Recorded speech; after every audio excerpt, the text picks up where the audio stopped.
ఎన్ని కోటాను కోట్ల మంది అయినా కానివ్వండి, నమ్మి దుర్గా అమ్మా అన్నాడు అనుకోండి, అలా అన్నటువంటి వాళ్ళు ఎన్ని కోటాను కోట్ల మంది అయినా సరే వాళ్ళ యొక్క భీతిని, భయాన్ని ఆమె తీసేస్తుందట.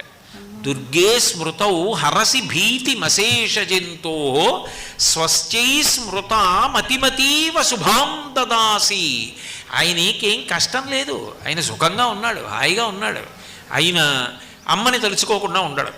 అందుకని ప్రతిరోజు అవకాశం ఉన్నప్పుడల్లా అమ్మ దుర్గా దుర్గా దుర్గా అంటూ ఉంటాడు. అప్పుడు ఏం చేస్తుందంటే మంచి బుద్ధినిస్తుందిట.